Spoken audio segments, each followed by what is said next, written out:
बिस्मिल्लाहिर्रहमानिर्रहीम और अस्सलाम वालेकुम। 8 अप्रैल और पाकिस्तान में पीर की सुबह। आज अभी तक की अहम खबरें और मेरा तज्जिया। सबसे पहले आपको लेकर चलते हैं इस्लामाबाद, जहां से आपके सामने गैलप पाकिस्तान का सर्वे रखेंगे। गैलप ने एक नया सर्वे जारी किया है जिसके मुताबिक 73% पाकिस्तानी शहबाज शरीफ की हुकूमत पर अदमे एतमाद कर रहे हैं। जी हाँ, गैलप पाकिस्तान का ये सर्वे जो है ये दिखा रहा है कि 73% ऐसे पाकिस्तानी जिनका तअल्लुक किसी ना किसी तरीके से कारोबार से है, मीन कारोबारी पाकिस्तानी, वो ये समझते हैं कि शहबाज शरीफ की हुकूमत जो है वो पाकिस्तान को मौजूदा गर्दाब से नहीं निकाल सकती, वो पाकिस्तान के मसले हल नहीं कर सकती, बल्कि पाकिस्तान को के लिए और बड़े बड़े मसले खड़े करने जा रही है। ये 73% पाकिस्तानी जो हैं, स्पेशली मैं दोबारा रिपीट कर रहा हूं, कारोबारी पाकिस्तानी, बिजनेसमैन पाकिस्तानी जो हैं, वो ये समझते हैं कि शहबाज शरीफ की हुकूमत इस काबिल नहीं है कि वो पाकिस्तान को किसी सूरत भी मदद कर सके, या मौजूदा वो इक्तसादी चैलेंजेस हों या दूसरे कारोबारी या माशी चैलेंजेस हों, उसमें से शहबाज शरीफ की हुकूमत निकाल सके। आप देख सकते हैं कि किसानों का भी इसी तरीके का ही मामला है और उनकी गंदम के साथ जो हो रहा है वो भी आपके सामने, कारोबारी लोगों की बात हमने आपके सामने रख दी है। और जो तनख्वाह पेशा हैं और जो तनख्वाहदार तबका है, आप उनके बारे में तो खुद ही सोच सकते हैं। इन्फ्लेशन जिस तरीके से स्काई रॉकेट हुई है, वो मेरा ख्याल है 73% नहीं, 173% यही सोच रहे होंगे कि ये हुकूमत इस काबिल नहीं है कि पाकिस्तान को इन मौजूदा चैलेंजेस में से बाहर निकाल सके। यहाँ एक बात बहुत ज़रूरी है आपको बताना कि जो गैलप पाकिस्तान है उसके जो रूहे रवा हैं, मीन जो उसको मैनेज करते हैं, वो अमूमी तौर पर नवाज शरीफ के बहुत करीब समझे जाते हैं। और अक्सर औकात उनके जो सर्वेज हैं, मैं तो उसकी राय को इतना नहीं मानता क्योंकि वो हमेशा नून लीग की तरफ टिल्टेड होते हैं मेरे मेरे तज्जिए के मुताबिक। तो मैं अभी भी समझता हूं कि अगर गैलप पाकिस्तान 73% कह रहा है तो असल में ये 98% पाकिस्तानियों की राय होगी और वो ये समझ रहे होंगे कि अदम एतमाद कर रहे होंगे शहबाज शरीफ के ऊपर कि वो बिल्कुल भी पाकिस्तान को मौजूदा क्राइसिस में से नहीं निकाल सकते।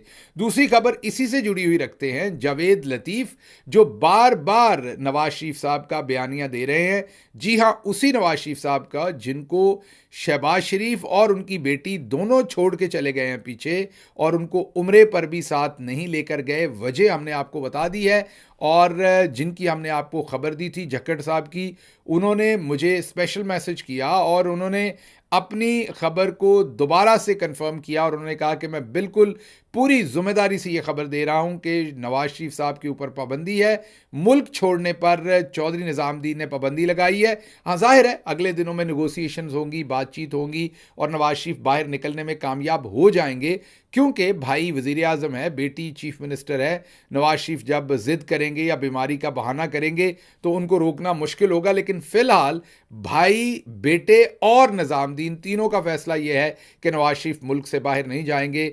तो भाई और बेटी वहां पर उम्रा कर रहे हैं और पता ये चला है, दूसरी खबर भी आपको इसके साथ साथ दे दूं कि बाजी और शहबाज शरीफ साहब अपने साथ 6 से 8 फोटोग्राफर लेके गए हैं। जी हाँ, वीडियोग्राफर और फोटोग्राफर जो है उनकी तादाद 6 से 8 है जो इनके साथ ट्रैवल कर रहे हैं उम्रे के ऊपर सऊदी अरेबिया के अंदर। उनमें से ज़्यादातर का ताल्लुक पीटीवी से है और इंफॉर्मेशन का जो डिपार्टमेंट है उससे है। ये हमें अंदर से खबर फीड हुई है। अब आप सोचिए कि 8 या 6 फोटोग्राफर्स के साथ इन्होंने करना क्या है, क्योंकि वो हमें थोड़ा सा नज़र आया है जब इन्होंने पहले दिन मस्जिद नबवी सल्लल्लाहु अलैहि वसल्लम वहाँ पर हाज़िरी दी है और वहाँ पर कितने एंगल से तस्वीर आपके सामने आई हैं, कुछ हमने दिखाई थी।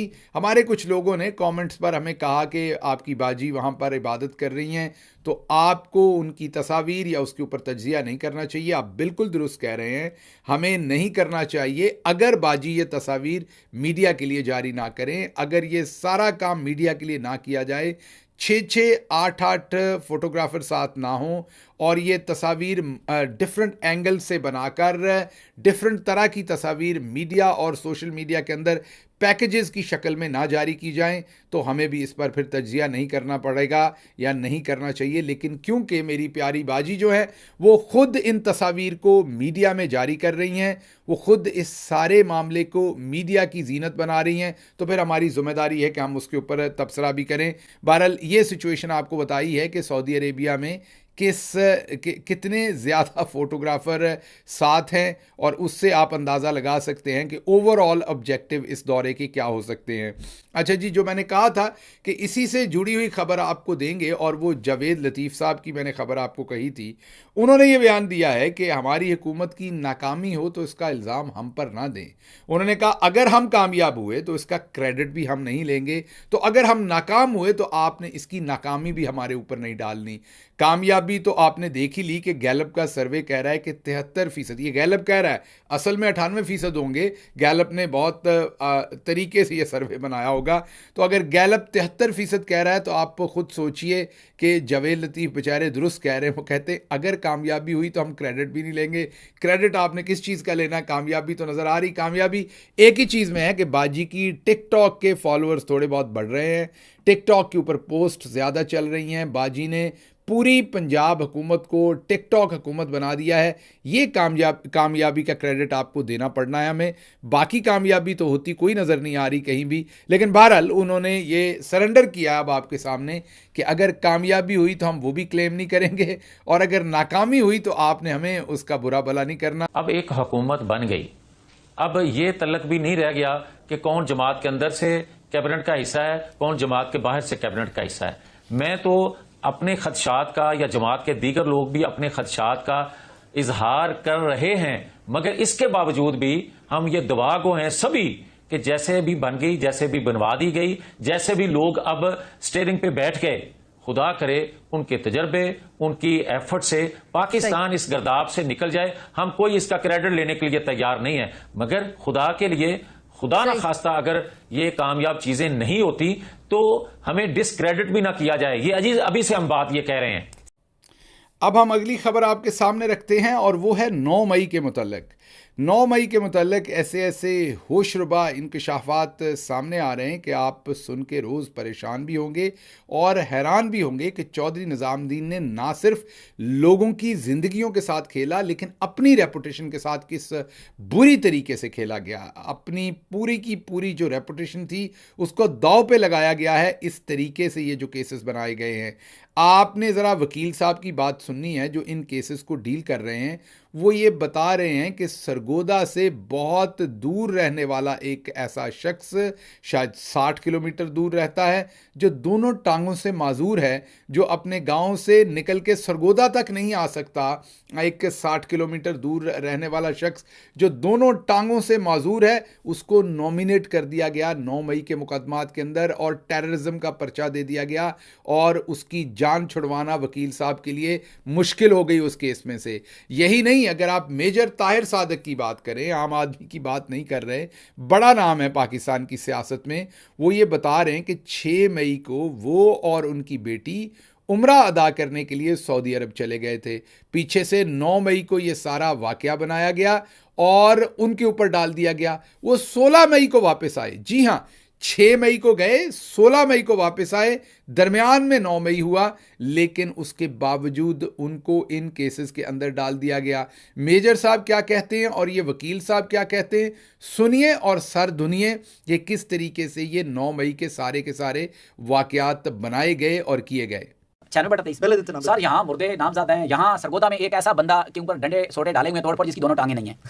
तो 4 रुपए पे बैठा बेचारा करता आया कैसे वो बंदा वहाँ पर, और वो वहाँ जहाँ वकूआ हुआ है वहाँ से 60 किलोमीटर दूर है। अनबिलीवेबल। वो 60 किलोमीटर बेचारा टांगों के बगैर चल के आ गया, और वो मेरे ख्याल में फौज से रिटायर्ड था, और वो उसकी कहीं कोई हादसे में दोनों टांगे नहीं है। एक टांग उसने आर्टिफिशियल लगाई हुई है, एक बिल्कुल ही आर्टिफिशियल नहीं है, और एक में वो बैसाखी रखता है। आज भी वो सरगोदा जेल में, आज भी सरगोदा जेल में। उसकी एक मुकदमे में मैंने लाहौर से बेल कराई है, वहाँ से जज साहब ने जो पहले जज साहब ने बेल नहीं दी, यहाँ से एक मुकदमे में हाई कोर्ट से बेल हुई है, 2 क्योंकि वो बेंच मियां वाली पिंडी चला गया है, तो उसी इस हफ्ते इंशाल्लाह वहाँ बेल लगेगी 2 मुकदमात में, 3 में वो नामज़द है। अनबिलीवेबल। और 60 किलोमीटर दूर से, जी 60 किलोमीटर दूर। इस तरह का कोई और वाकया लाहौर में भी हुआ कि जो बंदे मौके पर मौजूद नहीं थे? सर कई लोग हैं। मैं आपको बताऊं कि एक पठान को 103 में डाला गया, जो 5 अगस्त को पहली दफा लाहौर आया केपीके से। यहाँ रिक्शा उसने लिया, रिक्शा चलाने के लिए पहला दिन था, किराए पे रिक्शा था उसका। और वो अभी तक रिक्शा भी नहीं मिला उसका। वो बेचारा अक्सर अदालत मेरे पास आता है कि एक तो 500 रुपया पर डे मुझे उस बंदे को देना पड़ रहा है, 15,000 दूसरा रिक्शा वो मुझे कहता है कि मेरा दें। उसको कहीं इशारे के ऊपर पुलिस ने रोका खर्चा लेने के लिए, फर्स्ट डे था उस बेचारे का, कुछ इशारा मारा थोड़ा, या दूसरी पुलिस थी, वो पकड़ के उसको थाना मुगलपुरा ले गए। और जो बिल्कुल ठीक है, मुझे याद याद है, याद आ गया, बिल्कुल अब जो बंदा अगस्त में आया है लाहौर में, तो वो 9 मई का मुकदमा कैसे कर सकता है भाईजान। एक और वकुआ आपको नामजद है 38 नंबर पे, गुल बहादुर 96/23 में। ये बंदा 3 MPO जेल में था, इसका मैंने हाई कोर्ट में रिट की 18 तारीख को 17 को पुलिस डिपार्टमेंट ने और डीसी ने मेरे सामने आके तारीखी statement the honourable high court में कि जी ये हमें बंदा नहीं चाहिए, 3 MPO हमने इसका वापस ले लिया तो रिलीज कर दें। रिलीज करके जनाब साहब बहादुर को गुस्सा आया और इन्होंने उठा के उसको डाल किसमें दिया, 11 तारीख के मुकदमे 9 मई के, जो 18 मई को जेल से निकला है, 1570 मुकदमा है थाना मुगलपुरा का, उसमें डाल दिया। बंदा जेल में था उस टाइम। हाँ जी, बंदा जेल में, उसमें डाला जो कि 13 तारीख का था। उससे 5 दिन पहले उसने जेल से कैसे आके वकूआ किया। फिर पुलिस वाले नाल आए, उनकी जेलों खड़ी आ गया, हाँ वकूआ करके जी, उससे मैंने जान छुड़ाई, तो इन्होंने उसको 96/23 में, बहादुर खान एक बंदा था, उसकी जगह गुल बहादुर को 8 महीने जेल रखा। ये अभी 15 दिन पहले मैंने उसकी बेल कराई। मैं इसके साथ 6 मई को हम अल्लाह के फजल करम से सऊदी अरब चले गए। 6 मई 2023 और मैं वापस आया हूँ 15 और 16 मई की रात को। 15 और 16 मई यह वाकया हुआ है 9 मई को। 9 मई को मैं मक्का शरीफ में मौजूद था। जी, आपने सुन लिया और अब आपको पता चल गया कि ये 9 मई के सारे केसेस कैसे बनाए गए। तो अब जावेद लतीफ़ वैसे कह दुरुस्त रहे हैं, उन्होंने तो सीधा कह दिया कि ये मोहसिन नकवी ने करवाया है, और मोहसिन नकवी का मतलब है कि ये पाकिस्तान की इस्टेब्लिशमेंट ने करवाया है। सीधी सीधी बात उन्होंने कर दी है। और अब हम जो कुछ देख रहे हैं उससे तकलीफ ये होती है कि पूरे इदारे की रेपुटेशन को एट स्टेक रखा गया है। इस भोंडे तरीके से ये मुकदमात बनाए गए हैं, इतनी ज़्यादती की गई है, लोगों के साथ तो की गई है, लेकिन उसके साथ साथ आम पब्लिक के साथ तो जो ज़्यादती हो गई, लेकिन जो इदारे के साथ ज़्यादती की गई है वो उससे भी ज़्यादा बड़ी है कि रेपुटेशन को एट स्टेक कर दिया है। इसी से जुड़ी एक और ख़बर आपके सामने रखते हैं, और वो ये है कि आज प्रिजन कमेटी का इजलास हुआ।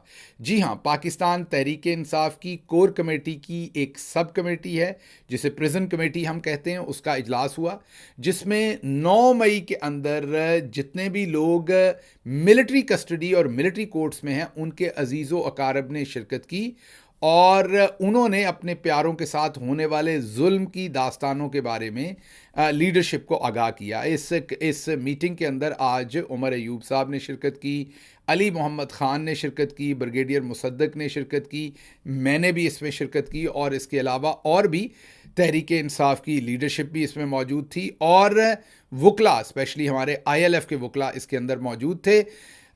इन लोगों के लवाहकीन जो अजीज़ व अकारब थे, उन्होंने जो कहानियाँ हमें सुनाई, जो उन्होंने बताया कि किस तरीके से जुल्म बर्पा किया गया है, किस तरीके से तबाही की गई है इन लोगों के बुनियादी इंसानी हकूक़ की, इन लोगों की माएँ किस तरीके से रो रही हैं, इनमें से कितने लोग बेकसूर हैं। कुछ कहानी तो हमने मेजर साहब की ज़ुबानी और वकील साहब की ज़ुबानी रखी, लेकिन बहुत सारी और भी ऐसी कहानियां हैं इनके लवाहकीन की जो आप जब सुनते हैं तो रोंगटे खड़े हो जाते हैं कि किस तरीके से रियासत ने ऐसे केसेस बनाए जिनका कोई सच्चाई के साथ कुछ लेना देना नहीं था। और मैं बार बार कहता हूं कि मज़हब की तौहीन के झूठे मुकदमे तो पाकिस्तान में हमने बनते देखे हैं। ये पाकिस्तान की नेशनल सिक्योरिटी को इस्तेमाल करते हुए झूठा मुकदमा बनते हुए भी हमने देखा, और हमें यह नज़र आया कि हर चीज़ को सियासी मकसद के लिए इस्तेमाल किया गया। ये बदतरीन वाक़या हुआ है जिस तरीके से 9 मई के अंदर गरीब लोगों को, मासूम लोगों को इन्वॉल्व किया गया, गलत तरीके से उनको परसिक्यूट किया गया, और उनके माँ बाप, वालदैन, उनका कोई पुरसाने हाल नहीं है, और उनके पास इतने रिसोर्सेज भी नहीं हैं कि वो वकील कर सकें, किसी अदालत में पहुंच सकें। उनको ये भी नहीं पता उनके प्यारे हैं कहाँ, उनको मिलने तक नहीं पहुंच सकते। समझ नहीं आ रही लोगों का दिल क्यों नहीं पसीजता, खुदा से डर क्यों नहीं लगता, अल्लाह के अजाब से डर क्यों नहीं लगता। इतना जुल्म कैसे कर सकते हैं कि नाहक मासूम लोगों पर इस तरह के केसेस बनाए हुए हैं। बहरहाल ये आज मीटिंग हुई जिसमें जो लवाहकीन थे उन्होंने बहुत सारे एतराज़ात भी किए कि उन्हें वकालत की उस तरह से चीज़ें नहीं मिली, उन्हें उस तरीके से फैसिलिटेट नहीं हुआ, और वहाँ पर पूरी लीडरशिप ने इस अज़म का इआदा किया कि पूरी पाकिस्तान तहरीक इंसाफ इनके साथ खड़ी है। इमरान खान ने स्पेशली इंस्ट्रक्शन की हुई है कि किसी मासूम को हमने बग़ैर किसी मदद के नहीं छोड़ना, ऐसा ना हो कि उसको मुनासिब वकील ना मिले या उसकी मदद ना हो सके। तो ये आज एक मीटिंग थी जो 2-2.5 घंटे जारी रही। तमाम लोगों को सुना गया, उनके तमाम कंसर्न सुने गए और उम्मीद करते हैं कि इसमें अब एक मरबूत हिकमत अमली जो है वो होती हुई सामने आएगी।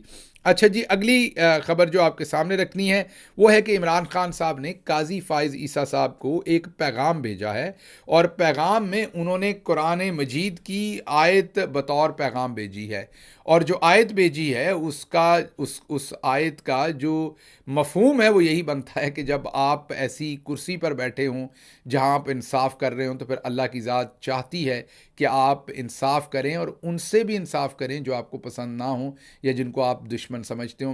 इंसाफ हर सूरत करना है, इंसाफ से रिलेटेड ये आयत करीमा भेजी है और देखते हैं काजी साहब को अल्लाह की ज़ात का इसमें डर आता है और वो आने वाले दिनों में इंसाफ की तरफ ही देखते हैं या वही करते हैं जो वो पहले से कर रहे हैं। अच्छा जी, हामिद मीर साहब की कहानी आपके सामने रखते हैं। उन्होंने बताया है कि उनको पता है, जी हाँ, बहुत ही इंटरेस्टिंग उन्होंने बात बताई है कि उनको पता है कि किस तरीके से एक खातून फेडरल मिनिस्टर के बाथरूम के अंदर कैमरा लगाया गया। जी हाँ, सुनिए हामिद मीर क्या कहते हैं। मुझे पता है कि ये कैमरे कौन लगाता है, मुझे पता है। स्वीपर्स। अच्छा, स्वीपर्स क्यों लगाते हैं? स्वीपर्स के बेटे या बेटी को उठा लिया जाता है। मेरे पास विटनेस मौजूद हैं और मैं उनको पेश कर सकता हूं। देखिए कि जिनके बाथरूम के अंदर एक फेडरल मिनिस्टर साहिबा जो हैं, अब नहीं है, उनके बाथरूम के अंदर कैमरा लगाया गया तो उन्होंने पता किया तो वो स्वीपर निकली, खातून थी सफाई करने वाली। उसको पूछा तुमने ये क्यों किया? उसने कहा बाजी उन्होंने मेरा पुत्र चुक लिया। ये होता है। इस बात को सुनने के बाद मेरा ख्याल को तज्जिया रह नहीं गया कि जब ख़वातीन फेडरल मिनिस्टर्स के कमरों के अंदर उनके कमरों के अंदर बल्कि उनके बाथरूम के अंदर कैमरे लगाए जाएंगे। बाथरूम में ज़ाहिरी बात है जब कोई शावर लेगा तो उनकी ऐसी तस्वीर बनाई जाएंगी, ऐसी वीडियो बनाई जाएंगी, फिर उनको ब्लैकमेल किया जाएगा और वो सीधा सीधा पाकिस्तान की इंटेलिजेंस एजेंसीज़ की तरफ इशारा कर रहे हैं कि वो जो खाकरूब हैं, जो वहाँ पर स्वीपर हैं, उनसे ये चीज़ें करवाते हैं और अगर वो ना करें तो उनके बच्चों को उठा लेते हैं। ये हामिद मीर साहब बहुत वाज़े तौर पर बता रहे हैं। हम इन हालात तक पहुंच गए, अगली बातें आप खुद सोच लें कि वहाँ पर क्या हो रहा है और क्या नहीं हो रहा। अच्छा जी, PIA को बेचने की बहुत जल्दी है हमें। हमारी SIFC ने पहले कर्जा आपके नाम कर दिया था और अब बहुत जल्दी जो कौमी असासे हैं उनको बेचने की बहुत जल्दी टेंडर दिए जा रहे हैं। PIA बराए फ़रोख्त के इश्तिहारात दिए जा रहे हैं, मीटिंग्स की जा रही हैं फ़ौरन। तो आप अगले चंद दिनों में PIA को बिकता देखेंगे और दूसरे लफ्ज़ों में लुटता देखेंगे, क्योंकि किसी न किसी को सस्ते दामों जो है वो पकड़ा दिया जाएगा। अच्छा जी, 24 न्यूज़ के एक सहाफ़ी साहब हैं जिन्होंने अपने बुग़्ज़े इमरान में अपने ही आप को एक्सपोज कर दिया और अपनी डी में गोल कर दिया। वो कहना ये चाह रहे थे कि इमरान खान ने जो हाल ही में जेल से स्टेटमेंट दी है कि मैं अगर फ़ौज मुखालिफ होता तो मैं जनरल बाजवा को सैक कर देता, तो उन्होंने कहना ये चाहा कि नहीं, आप सैक कर नहीं सकते थे और आपके अंदर सैक करने की सकत नहीं थी। अगर आप सैक कर सकते होते तो आप कर देते, क्योंकि जिनको आपने सैक करना था उन्होंने तो रात 12 बजे इस्लामाबाद की अदालत, जस्टिस अतर मिनला की अदालत भी उन्होंने खुलवा ली, सुप्रीम कोर्ट भी खुलवा ली, ये भी कर दिया, वो भी कर दिया। मतलब ये खुद से मान रहे हैं और अपनी डी में गोल कर रहे हैं कि उस रात सब कुछ जनरल बाजवा कर रहे थे, पाकिस्तान की इस्टेब्लिशमेंट कर रही थी और वो अदालतें उनके इशारों पर खुली थी। इमरान खान सैक कर सकते थे कि नहीं कर सकते थे, इस पर बहस करते करते इन्होंने अपने आप को और अपने उन तमाम आकाओं को एक्सपोज कर दिया जिनके लिए ये काम कर रहे थे कि किस तरीके से उस दिन पाकिस्तान की मुंतखब हुकूमत को गिराने के लिए अदालतों को इस्तेमाल किया गया। तो ये बहुत ही इम्पॉर्टेंट इन्होंने रिवील किया, एक फैक्ट। करना ये कुछ और चाहते थे, हो इनसे ऐसे ही गया। हमारे इसीलिए कहते हैं कि अक्लमंद दुश्मन बेहतर होता है नादान दोस्त से। अच्छा जी, अगली खबर आपके सामने रखेंगे कि जो फॉर्म 47 के वज़ीर दिफा हैं वो बेबस हैं और अमेरिका की मिन्नतें करते फिर रहे हैं, कह रहे हैं, जी हाँ, मैं ख्वाजा आसिफ की बात कर रहा हूँ, वो कह रहे हैं कि अच्छा हम ईरान पाइपलाइन नहीं बनाते तो बदले में हम बताएं हम क्या करें, कहाँ जाएं, अपनी एनर्जी की ज़रूरतें कहाँ से पूरी करें। इनको कोई बताए कि जब इमरान खान वज़ीर आज़म थे तो वो रशिया गए थे और वहाँ से जाकर उन्होंने तेल की डील की थी, वही डील जो हिंदुस्तान ने की हुई है, 30% से ज़्यादा सस्ती कीमत के ऊपर वहाँ से तेल मिल रहा था। तो आपने जब अपने मुल्क के मफाद के लिए कुछ करना होता है और आप फॉर्म 47 के ना हो तो फिर आप वो काम करते हैं, आपकी तरह मिन्नतें नहीं करते। तो आप अमेरिका की मिन्नतें भी करेंगे तो अमेरिका आपके लिए कुछ नहीं करेगा, बल्कि आपको इसी तनख्वाह पर काम करने के लिए आमादा करेगा। अच्छा जी, राणा सनाउल्लाह साहब ने भी वजाहतें दी हैं और ख़ुद को बरी-उज़्ज़मा करार देने की कोशिश की है। उन्होंने कहा है कि निगरान हुकूमत और अदालतों का ये काम है जो सज़ा दी गई। मैं एक गांव में था जब इमरान खान साहब की बेगम को सज़ा दी गई, तो वहाँ जो बुज़ुर्ग थे उन्होंने कहा कि आप लोगों ने बहुत बुरा काम किया, आप उसकी बेगम के साथ ऐसा कैसे कर सकते हैं। राणा साहब ने कहा मुझे वहीं पता चला ये हमसे गलत हो गया है। अच्छा, आपको खुद से नहीं पता था कि लोगों की घर की औरतों के साथ ये नहीं करते। जब आप इमरान खान को मच जेल के मिर्ची वार्ड भेजते थे और जब मरियम कहती थी कि हकीम राणा सनाउल्लाह ने ऐसा इलाज किया है, जब आप पुलिस से सीधे आंसू गैस मरवाते थे, 5 मई में लोगों की माँओं बहन बेटियों के दुपट्टे खिंचवाते थे। मैं हैरान हूँ कि हमारी भाभी साहबा ने आपकी ठुकाई नहीं की घर जाने पर कि आपने ये किस तरह के चवल काम किए सारे। तब आपको ये नहीं पता था, आपको किसी बुज़ुर्ग ने ही बताया कि ये काम नहीं करने थे। माज़रत के साथ राणा साहब, ये आपको जो अब आपके ऊपर नया नया आपका ईमान जाग रहा है, ये it's too little too late. आप इन सब जो बेशर्मी के काम थे इनके अंदर इन्वॉल्व थे। आपने तमाम हदूद क्रॉस की जो पाकिस्तान की सियासत की थी और बड़े फ़ख्र से मूँछों को ताव दे के आप ये सब कुछ करते थे। और उसके ऊपर मरियम साहबा आपको हकीम राणा सनाउल्लाह कहती थी और कहती थी ना बीमार रहा ना बीमारी रही।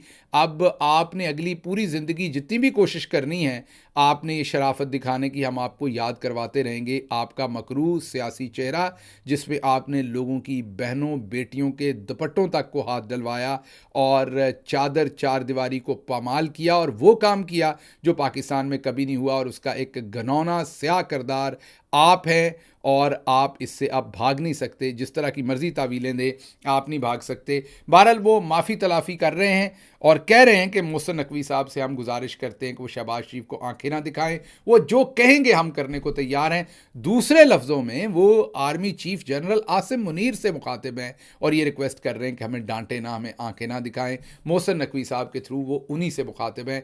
तो राणा सनाउल्लाह साहब जिस तरह की मिन्नत समाजत पर आ गए हैं, मामला जो हैं वो मखदूश ही लग रहे हैं और देखते हैं कि आने वाले दिनों के अंदर क्या होता है। सेठी साहब की भी खबर है। नजम सेठी साहब कहते हैं कि इमरान खान से बात करने के सिवा इस्टेब्लिशमेंट के पास और कोई रास्ता नहीं है। इस्टेब्लिशमेंट को हर सूरत इमरान खान से बात करनी पड़ेगी।